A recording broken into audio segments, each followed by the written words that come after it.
Look who we have here, ladies and gentlemen. Round of applause. Ken, how are you, mate? Thanks for coming on. I'm great, Dan. Thanks for coming on. It's late there for you, right? It is 11 p.m. down under. Have you been down under? Yeah, I've been there twice. We had an one of my co-founders of Irrational, John Shea, is Australian, and he was over here when we found the company, but then he went back, so we opened an office in Canberra. So we had an office in Canberra for many years, and Oh, wow. they were the lead on Tribes Vengeance and Freedom Force, and then they were very instrumental in helping on Bioshock, and then Bioshock Infinite, and actually we just worked with a bunch of those guys at a company called Uppercut, who've been helping us out with Judas, and they just got their own big project signed, so we're excited for them. They're a company called Uppercut Games. They're a bunch of led by a bunch of former Irrational Australia guys. But I feel like a lot of people that work with you over the years stick around. Have you found that? Yeah, we have very much an open door policy, like in terms of like even when people leave the company, we often have people come back. I don't hold it against people when they leave the company. I think, careers are long and complicated. And I started in the film business, and the film business is like people go off and they do something else and they go and they do their thing and they come back together for a while and they go off again. Whoa, it just hit my guitar with my hand.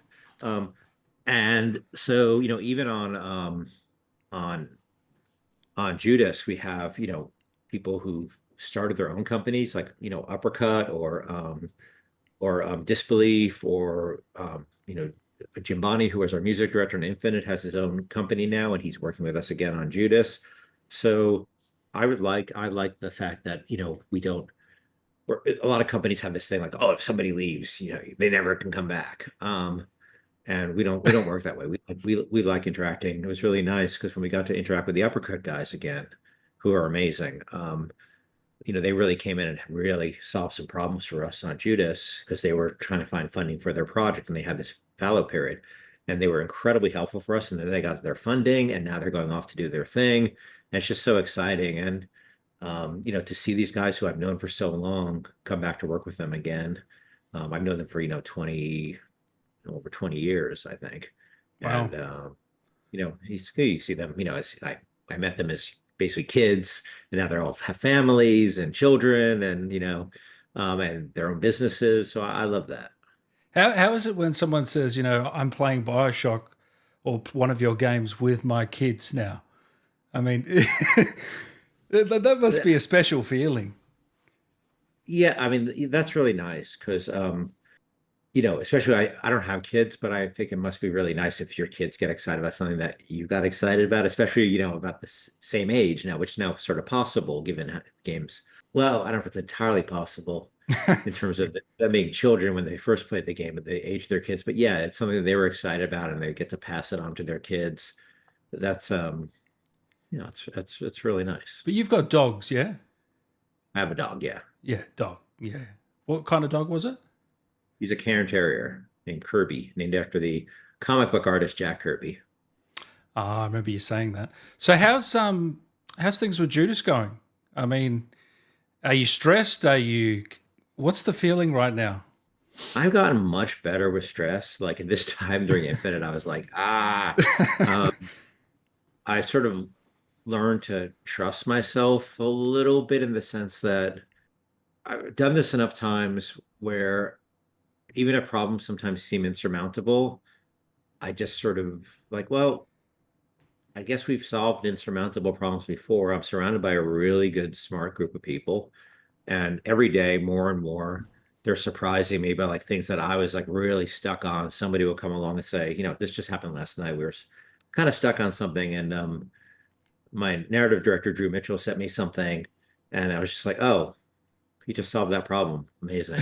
Um, and that's happening more and more because the team is quite experienced now, especially experienced working on Judas. We've been working on it for such a long time. So I'm really enjoying it. All look, I'm not going to kid you.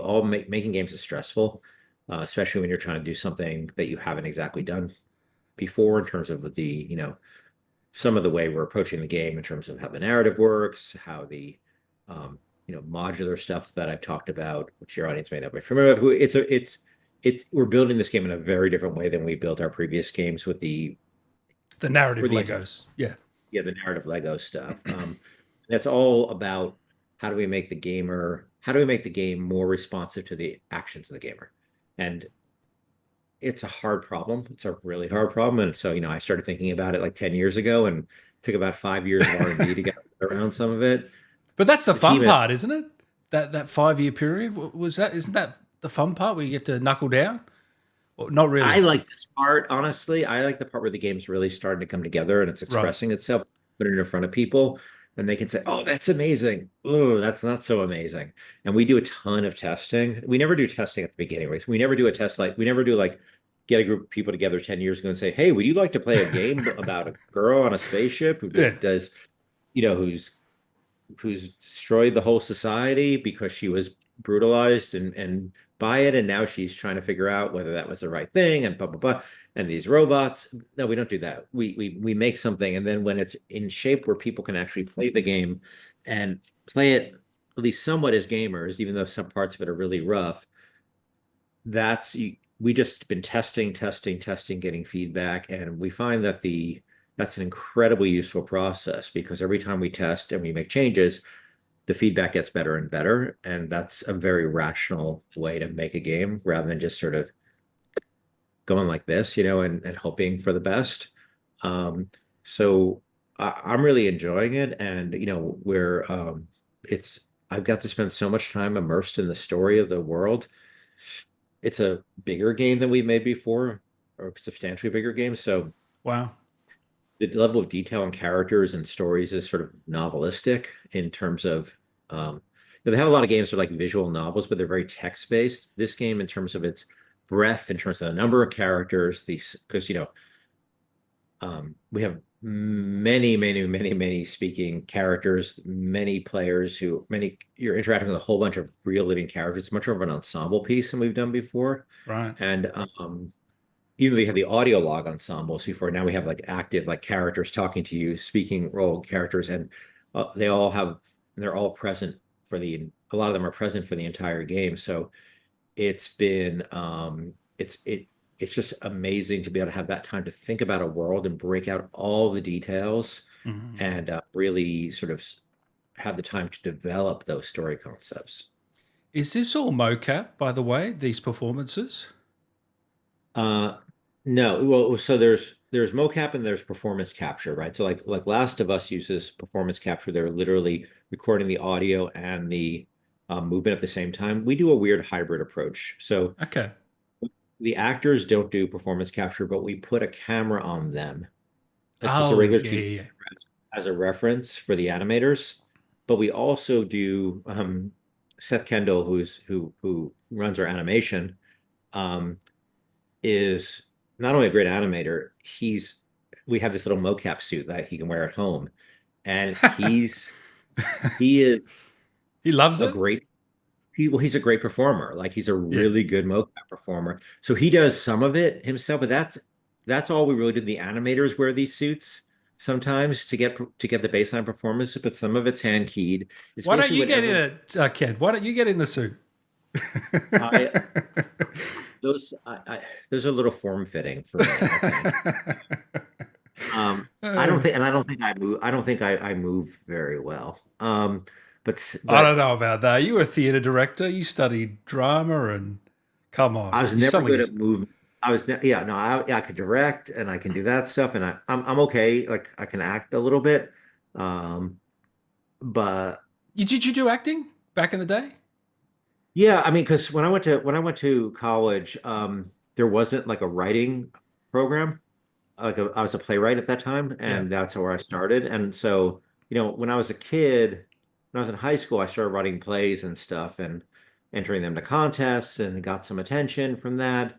But then I went to college. There's really no program for writers, so I basically was a drama major, so I had to do a lot of acting. And I wasn't it wasn't really my thing. I struggled to learn lines. That was a big for me. I remember I was in a Shakespeare thing once, and I was kind of like improving because I kept forgetting my lines, and you really can't improv.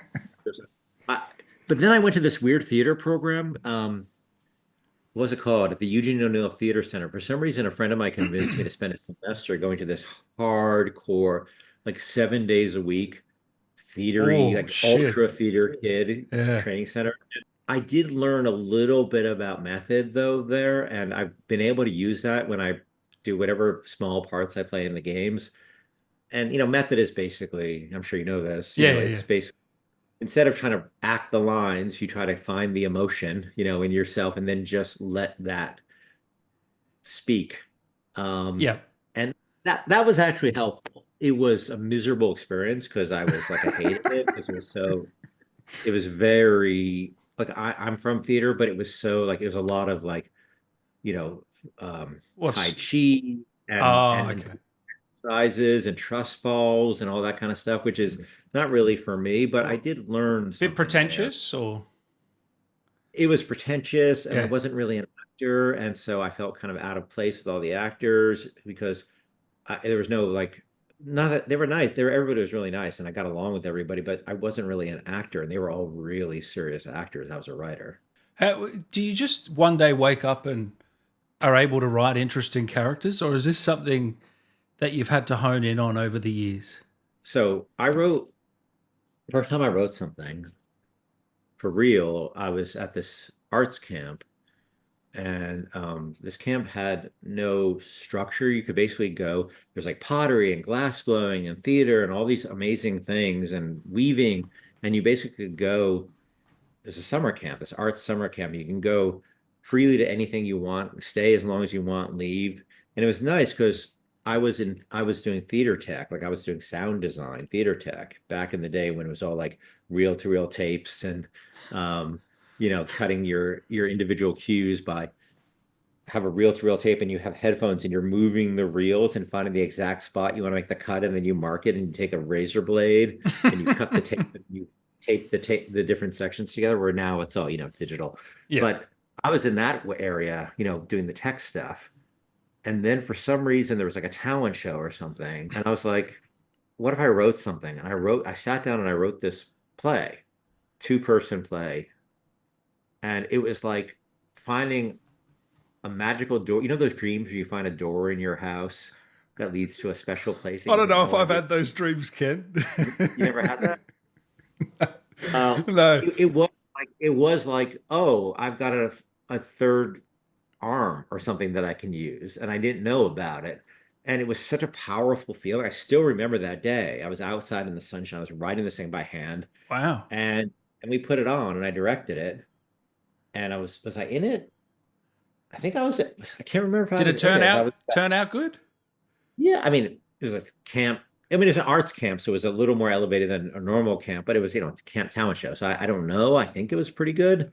I mean, for the time and for me, but it certainly opened that door. And then I started, writing things and entering contests, and I started doing well in contests. So I realized and I was not like a multi-talented guy. Like, I was not a good student. I was not popular.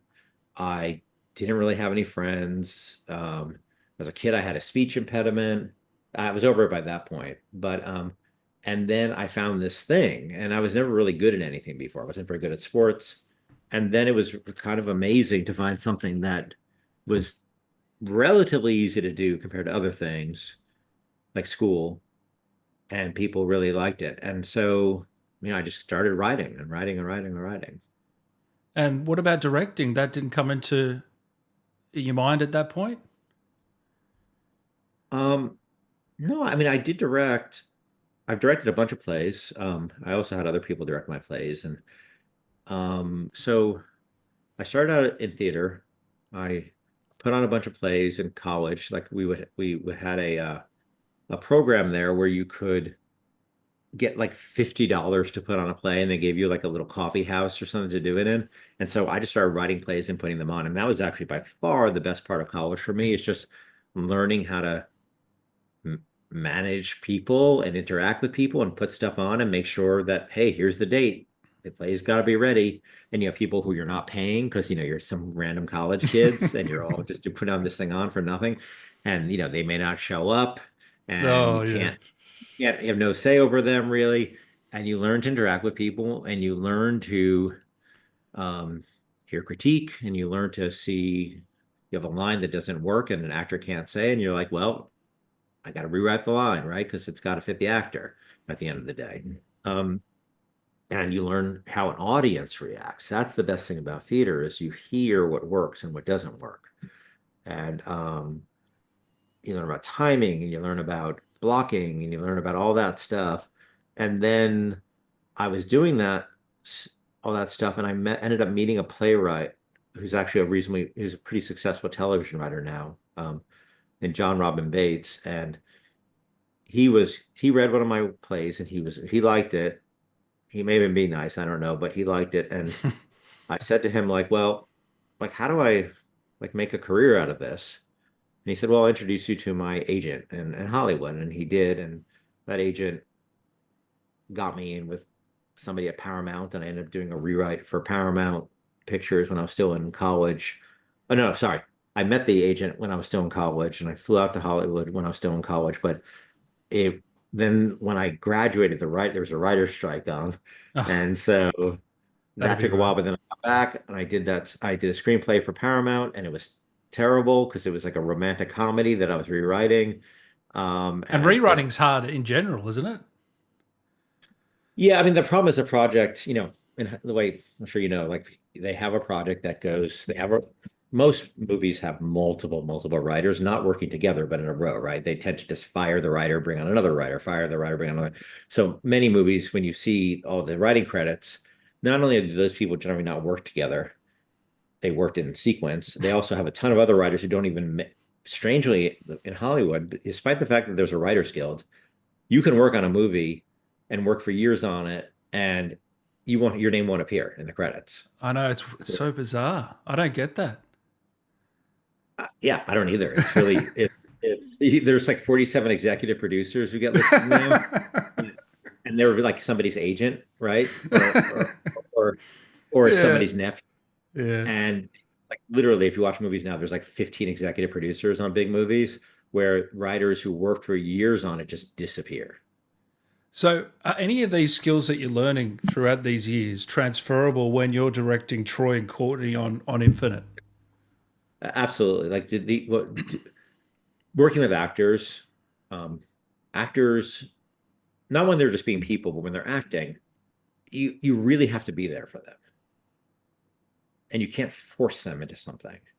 So I learned at first, when you're a writer, you're like, okay, every word I write has to be said exactly perfect, right? I know exactly what I'm doing, and this is how it's going to go.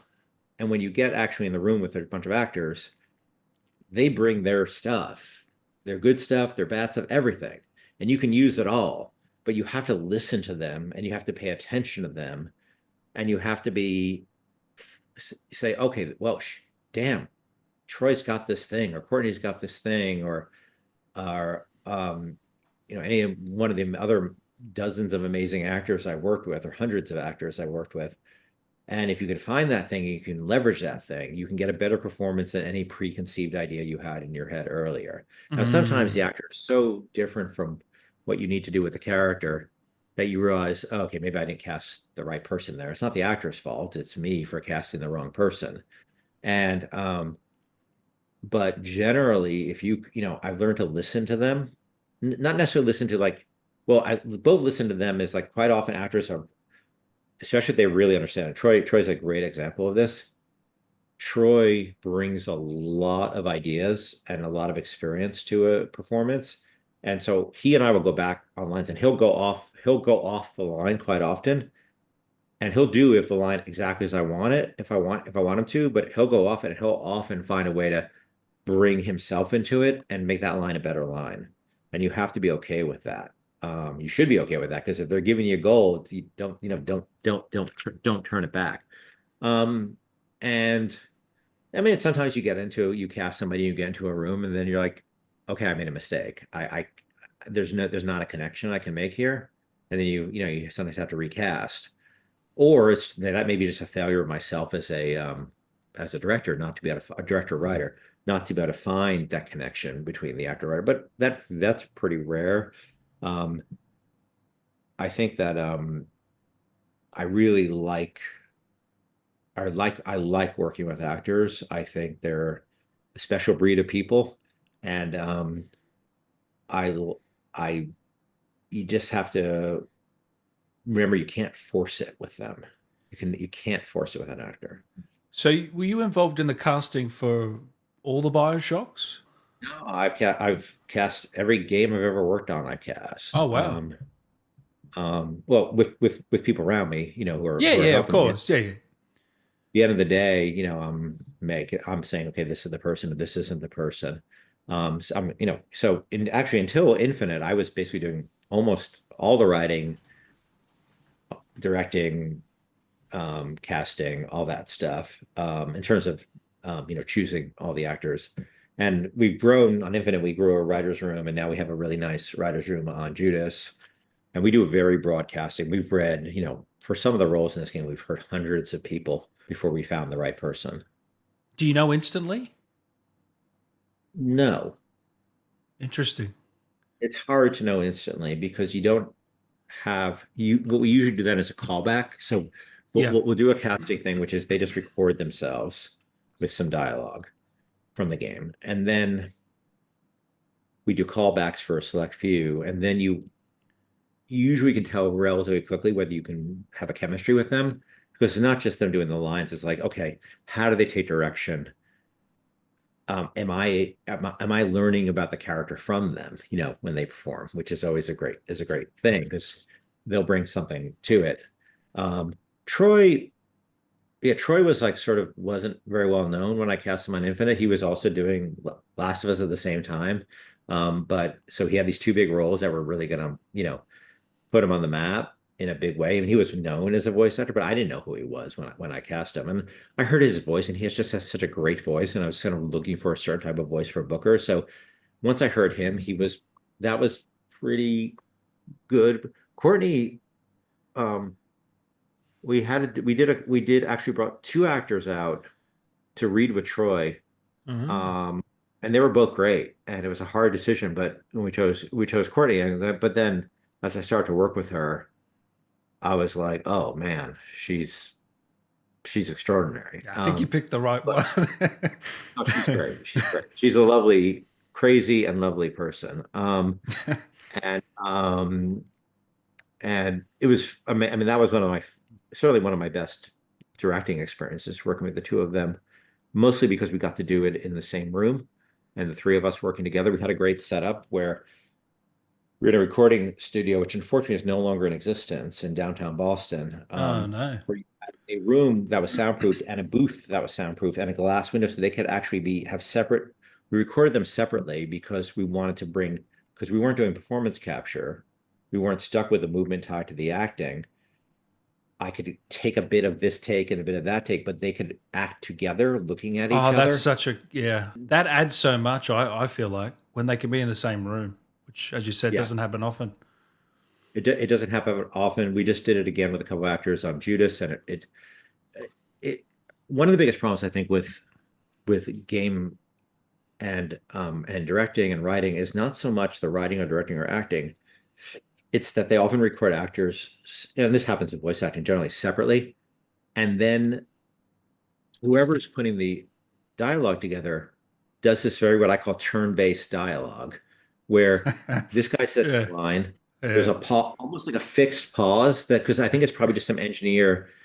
Look, one of the reasons we get to focus so much on writing is because I'm the president of the company. In the same way, I think Druckmann has a very senior role. I can't remember his title, but I think he's a top guy at Naughty Yeah, Dog. yeah. He can put the resources to the acting and the voice and the directing and the editing, where other games don't necessarily have somebody who would have that level of pull at the company to do that. But one thing we talk about um, a lot is to avoid the sort of turn-based thing, even if you avoid the actors together. So we edit them, talking on top of each other. And I really encourage the actors not to just read the perfect words as they're written, but to bring as much naturalism to even these fantastical characters as they can, so you get a more human read. And we really pay a lot of attention to the editing of the dialogue, even if they're recorded separately, so they are feels a little more organic. And it's amazing how many games just have this pre-baked pause between each line because that's how the system's set up. That's a natural way to do it if you're not thinking the problem through. Is you just okay, let's like okay, that line plays, there's a half-second buffer. It's always the same level of buffer. The next line plays. And you really just by breaking out of that pattern, you can make way better sounding dialogue, even with the exact same writing, this exact same acting, just the editing process. Well, there's no interrupting either, ever, Yep. which is a Yep. natural thing sometimes, you know? Yeah, even you and I just talked over each other, right? Exactly. That's Well, how I'm doing it right now. Yeah.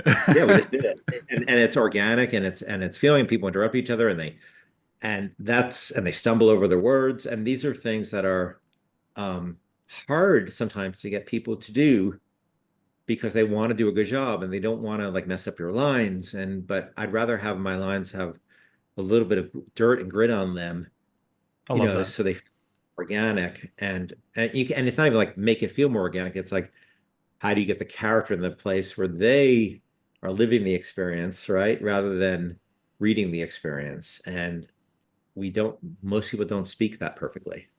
I noticed those guitars there, and obviously, you know, I kind of feel like Infinite's a very kind of musical game. There's musical influences, drama influences, and is that something you found within Troy and Courtney, and maybe even within in yourself that you've brought into that game? So I grew up with musical theater and music, but I'm not like I have a lot of guitars, but I've been playing for like 30 years and I'm not even being modest here. I'm not good. I have terrible hand-eye coordination. And so like I screw up everything and my rhythm isn't great, but I love music and I grew up with musical theater. And so storytelling and music have always been very intertwined for me. And so I think our games are pretty theatrical Yeah, by design. I come from that background.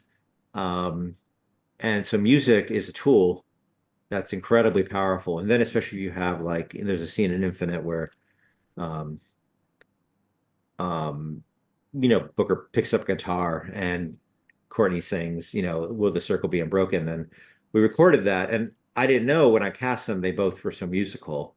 And when I found it out, I'm like, well, I don't want to leave, this part of them on the cutting room floor. So let's see what we can do with it. And so I had this idea for using this song that had some thematic elements. And then, Troy played it beautifully and harmonized beautiful. And Courtney's got such a perfect voice. Um, I always had music. Music was a critical, important part of Bioshock. One, both in Gary Scheinman's score and just, the period music pieces and like even Sandra Cohen's, piece that he wrote, this classic, I think it's a scherzo. I think I don't have a good classical music background, but Gary wrote this beautiful Sandra Cohen piece and the Descent to Rapture. And I just fell more and more in love with music. And as the games have gone on, I've just incorporated more and more. It was a lot of music in Judas, a lot of music in is Judas. Jim there? Bonney, our music director, is an amazing talent, and he not only is he amazing talent, he finds amazing talent to bring on board. And so, like all the songs that all the period songs that like God Only Knows and Bioshock Infinite, we did this sort of barbershop quartet version of it. For your audience who doesn't know, there was a concept in Infinite that there were these tears that go through time. And there was a character in the 1912 world of the game who was hearing music from the future through these tears and then basically ripping them off, but doing them in the style of 1912. So, for instance, he had fictionally heard the Beach Boys song "God Only Knows" from the future, stole it and made a huge hit, but he arranged it in what the 1912 ear would listen to. So there's like a girls just want to have fun and uh Shiny Happy People and God Only Knows, a whole bunch of songs and modern songs that were redone in that period. And Jim found amazing people to do that. And Also, working with Gary on the score is a very different score than Bioshock 1. And so Jim is amazing. Now he's my guy who he writes a ton of songs for the thing. He has a ton of original songs.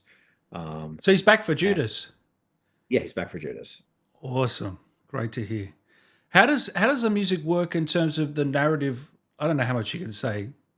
The narrative Legos and the music. How does that all work? Is it everything scripted to certain dialogue? There are scripted cues, but there's also Yeah. I don't want I don't want to spill too much now because we Yeah. haven't talked much about the music, and I like people to encounter it a little first. But yes, it is because the game is non-linear, and because the player can end up in a lot of different situations that could Mm. be, put together by this modular system. The music reacts accordingly. Did I hear Troy in that trailer? Yeah, Troy's playing the character Yeah, in the Tom. trailer. Tom. Yep. Yeah. And the sort of sheriffy looking guy, and we've got a great cast. Yeah, Troy's back, and I get to work with him So again. you can't get rid of him for every game now. I don't know if it's I can't get rid of him or he can get rid of me. I'm not sure how that works out. Yeah, but I've known him for a long time now, and he's been very patient on this project because this project's taken a long time, and we've sort of gone back and forth on a bunch of stuff. But yeah, I'm fortunate enough that I can get to call, Troy Baker or whoever and be like, "Hey, do you want to be in the game?" And he doesn't laugh in my face.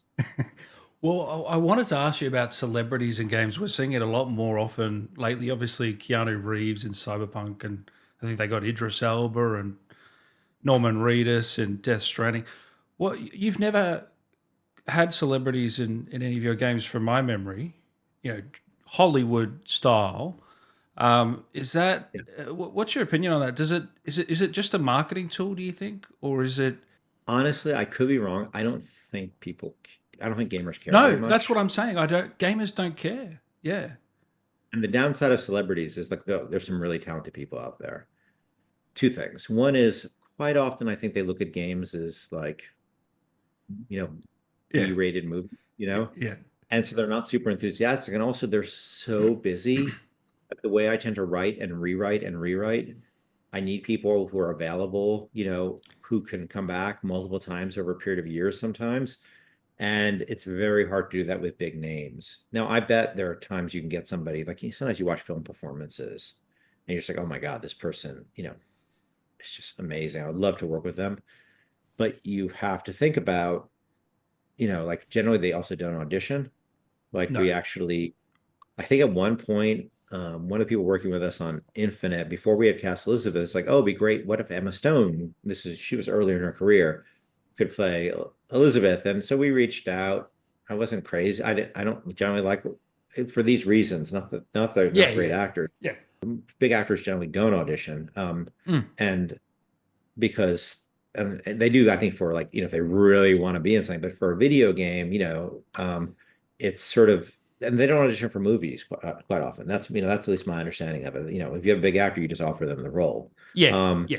Send the script. They hope they get excited because actors are often what make movies happen, especially if you're, indie films, you're looking to, they raise money for indie films basically on the actors in the film. There's like a formula they use. So if you're going to get funding, like, okay, well, you've got Keanu Reeves and you've Yeah. got, Yeah. that's really critical. But in games, I think it would be really nice if it, it'd be really fun to work with some of these actors, but I think it's, most of the way we work, I'd rather just have a great actor who is excited about being in the thing. And I've had the chance to audition, so I know they connect with the material. And I've worked with, like for instance, I think we originally went to on Bioshock 1, we sort of play around with it in each game. Like we went to Alec Baldwin for like Andrew Ryan, but he wanted like $500,000 or something. Wow. There you go. Shit. And so I ended up casting we ended up casting Armin Shimmerman, who's a Hollywood actor. He was on Buffy the Vampire Slayer, he was on Deep Space Nine, and he was absolutely the best human being for the role. Yeah. And he's an actor, but he's not, he would audition and he would do all those things. And even when he auditioned, his Armin's got a bit of a higher pitched voice than Ryan, but I loved so much about it. I went to Emily, our sound designer. Said, can you pitch him down about half a step or two, a half a step or a step? And we pitched him down slightly, and all of a sudden, he had a bit of a higher register. There was Andrew Ryan, and Wow. you would never think from watching him playing Quark on I think I never watched D69, but playing he played a Ferengi, this guy with all this makeup on and this That's right. Yeah. um Yeah. and then this sort of Weasley high school principal in Buffy the Vampire Slayer, but he was Andrew Ryan. Yeah. Yeah, I'll never forget Bioshock One going down into, man. That is honestly one of the greatest moments that I can remember in gaming. What when you see that now, what, how do you feel? That first 10, 15 minutes. That's probably, I think, bang for the buck, one of the most successful things we've done. Exposition is really hard. Like we spent so because the exposition in Judas is way more complicated because you actually have to introduce these three, not only introduce the world, but three major characters, these characters you're interacting with that you actually have to start making choices about. We have to introduce so much more than any of our previous games. So we worked on the opening of the game, we called Act One, for such a long time, and we wrote it and rewrote it, and it is always too long or too boring or too confusing. Oh wow. And that Bioshock One came a little easier. One of the reasons is like, you're just setting up the city. You weren't setting up any characters. Setting up Andrew Ryan in the city. Yeah. And I also had the tonality of like Ayn Rand's writing, to lean on when I wrote Andrew Ryan. So I sort of had a tone for the character already. It's not, for those who don't know the game, you go down the city and it's sort of this underwater utopia slash dystopia. But the main character is sort of loosely based on this philosopher, writer, novelist, Ayn Rand, who had a very, particular political view of the world.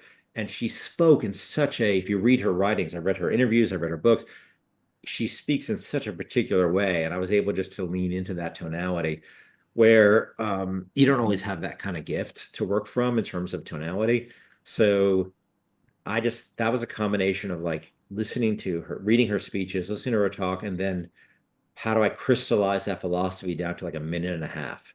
Um, and then some very simple visual elements, and then the reveal of the city was critically important. And of course, the artist did such an amazing job of realizing the city. We like, how do we reveal it? Because we don't, we have this moment where you're going along, Ryan's talking, and he's about to say the word rapture. And we tie that into the moment you crest a hill at the bottom of the ocean. You crest up, well, and that's like almost like like in a film, that would be like, a reveal, Yep. like, a scene change or something, but we couldn't do that. So we really thought it through. And then Gary's score, Gary Scheinman wrote this incredible Oh, speech, unbelievable. incredible piece of music. And actually, that was the piece of music that I wasn't really that into music in games before. Emily Ridgway, the sound designer on that, said, I found this guy. I think he'd be really good for it. And I'm like, okay, sure. We never had like music that I was super in love with in our games before. We've had a great audio design, but never really, the music was never that much for me. Mm. And then she played that for me, and I was like, oh my God, that's so great. And then that really taught me the power of music, that moment in games. And I Mm. really, since then, I've just been leaning into it. And so, do you think back to that when working on Judas and piecing that? Because are you involved with the placement of music in Judas? Like, are you involved that heavy in this game? I'm pretty much obsessively involved with almost everything, for good and bad. Um, No, I, for I'm good. very, I'm very detail oriented. I can drive people crazy. If something's, and sometimes I have to stop myself because I'm like, is anybody really going to notice that? Is it worth spending the time on? But I will be like, hey, why is that not lining up with that? And hey, that a lot of times I'll be like, that doesn't look like the real world equivalent, and I don't believe the physics of that. So I drive people a little crazy. But yeah, I'm involved with everything. That doesn't mean I do everything at all by any, but I'm really paying attention to everything. I have amazing people around me. More and more on this project, surprising me with coming with fully solved problems. But yeah, I'm involved with music heavily. What is it about exaggerated worlds that you love, but making them believable? What is it about that? Because obviously you don't really go for a realism in graphics or Yep. that style. A couple of things. One is um, very realistic graphics don't age very well because as the technology improves, you start noticing the flaws more. People tell me often that, our games tend to age well, and that's because they're So not true. trying to pixel to be perfect representations of the world. Also, the reason we use exaggeration, both in our characters and our world, is because if I was making a film, I probably wouldn't do that. And you have some people who do that, like, George Miller say, you look at you look at the Mad Max films, especially the later ones. It's interesting to see the early Mad Max films. You ever see them are much more grounded. And by the time you Yeah. get to like Thunderdome with Tina Turner and her big wig, and then you get to, Fury Road, it's quite over the top. Have you seen the He new gets very, one? yeah, I did. I just saw it last week. I liked it, but it was very CGI heavy, I have to say. Yeah. It was hard to follow up Fury Road with a film that Yeah. wasn't, it was a good film, but it wasn't. Fury Road is such a pure piece of perfection. Oh, Like so good. every frame is perfect. Yeah. And I just think maybe he should have made all the Mad Max films are pretty different from each other. Like they're almost different characters, almost like he's like a meta character. And then they hewed so close to the existing characters that it's suffered a comparison. There's no Mad Max in this one. That is another key thing that's missing. But Well, it does because he's a meta character, right? He wanders the wasteland trying to not take any responsibility for anything, and then he goes into it's almost the same story every time. And so it was a different story structure. It's not, and like I love Furiosa as a character. yeah, It's just it was a different story structure, and I wasn't sure like what the purpose of it was. But I mean, look, there are moments in it that are incredible, and the act, it just doesn't compare well to Fury Road. no. But do have directors like Terry Gilliam and George Miller who take film to the extreme, but most film tends to be more grounded. Like the Marvel films compared to the comics, right? They're much more grounded than the visuals are. But because in our medium, I don't control where the camera goes, I Mhm. need to exaggerate things. So, like Elizabeth's face in Bioshock Infinite is not a totally naturalistic face. Huge eyes. Funny. My brother, we were talking about Furiosa the other day. He's like, Anna Taylor-Joy has Elizabeth's Yes, eyes. yes, he does. Yeah. She has, she has those almost video game character eyes, Elizabeth level eyes. But most people don't have that, right? But it doesn't matter because you have close-ups in film. We're working in a medium where, like with Elizabeth, her emotions had to read at a distance generally. So we exaggerated her facial features and her expressions so they would read at a distance. Um, Also, it also tends to, because she's not entirely realistic, you know, 11 years on, she still looks pretty good because she's not trying to be a perfect, pixel perfect, you know, um, character. She's trying to be an idea. Same way animated films, can hold up pretty well. Oh, yeah. Um, Yeah, definitely. you know, like the early Disney stuff, because they were trying to be ultra realistic. If they were trying to be ultra realistic, the technology would have really beat them up. I've always wanted to know, and this might be a bit of a dumb question, but I'm not a game dev, so bear with me. The physics and details in games, like for example in Red Dead, you know, a dog will go over and poo, and or your gun will be dirty, and then you'll go into the river, and then it'll be clean. Like little details like that. How difficult are they as devs to achieve those sort of little details, and are they necessary? Do you think? Because a lot of gamers won't necessarily spot them. Most people won't spot that sort of stuff. But then there's the other kind of crowd of gamers that love that stuff and look for it. So what's your opinion on that? So we talk about this with physics a lot, like actual physics. And when like there's an animation where the physics are unbelievable, like sometimes you use a physics sim and those tend to be believable because it's a physics sim. And they have, hard body physics is a relatively solved problem, like, rigid body physics, like, a box bouncing around.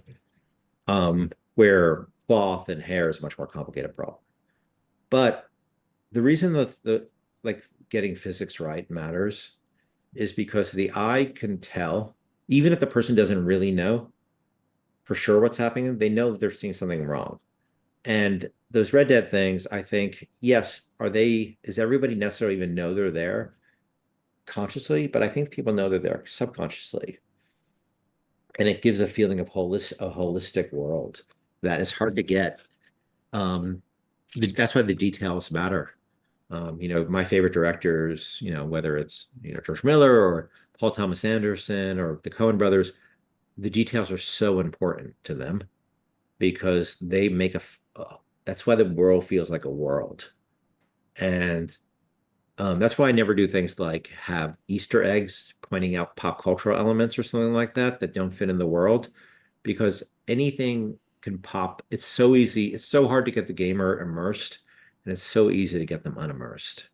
And Wow. so these Interesting. details are really critical. No, not everything. Like, is it necessary to have the dogs poop? No. Is it hard to do? Probably. You've got to write an AI routine where find a reasonable spot to poop, go and play the poop animation, make sure you don't poop too frequently, But it's all that not stuff. it's not just that, Ken. The dog will go up to a building, and then if you go in the building, there's sausages. Like the dog's looking for the sausages, like that sort of stuff, you know? It's pretty Yeah, crazy. it makes the world feel, especially if you have like a low tech world like Red Dead, I mean the game is very high tech, but the The world is low, yeah, representing. yeah. You can't have a million like spaceships and robots flying around, they're distracting you. So those little details Mm. ground you. I think that's what Red Dead did really well. It makes you feel like you're in that time period. Um, Compared to like, GTA, which is very much about being over the top and very much about the super exaggerated thing. Red Dead is all about grounding. What are you playing at the moment, Ken? I'm curious. Let's see. Open my Steam. Because Um, I love that you're still a big gamer. I really respect that.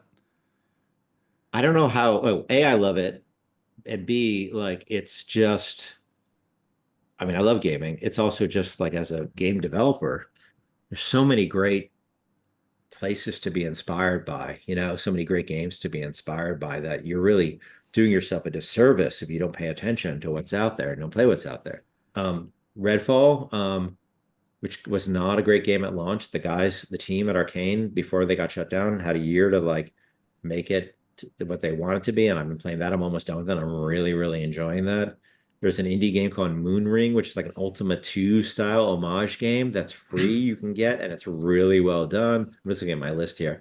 I just got the Beyond Good and Evil 20th Anniversary Edition, which I restarted because I love that game. Hades 2, I've been playing early access. There's so many great games that are, coming out that you can play. So I just play everything basically. Do you find more inspiration from indies over AAA? Recently, yes, and that's not because of talent issue. That's because the cost of developing AAA games has sort of been at odds with innovation, right? Because you can't, people feel we're really lucky is that Take-Two has believed in us enough that they will fund this thing that's fairly risky and, not, and taking some creative risks where not that's not true everywhere, and there are good reasons for that. But the problem it leaves in AAA with is it's harder to innovate. And so most of the innovations happening in the indie space for those reasons. And so yeah, I play a ton of indie games. Is it kind of like my comparison is Apple? You know, different phone companies will release different things, and then Apple will just take the best ones and put them in. Is that kind of the comparison in AAA? You think a little bit? No, I think it's sort of AAA. And again, it's not the fault of the developers, not even necessarily the fault of the management. It's sort of the way AAA sort of backed itself into this corner where you have this incredibly expensive development process, and then you have the more people around, the more bigger checks are signed, the more nervous people get, and they're like people tend towards safety, same as in Hollywood, right? That's why you saw 50 kajillion superhero films, and it was Yeah. really until like I think Barbenheimer happened where people are like, oh, maybe the audience, this look, executives, Worn out. yeah, look, nobody gets fired for making another superhero film. Somebody gets fired if you spend like, you know, Yeah. $500 million on Barbie to make it and then it flops, right? Because like, well, or Oppenheimer or something like that, because it's and those are different levels of, obviously I think Oppenheimer is a much more interesting film, but neither one of them are like, they're both new things. They're both number one. They're not a sequel, even though one comes from a brand. It's not I, an obvious. I What? don't. I don't think they expected. nearly $1 billion for Oppenheimer. Do you?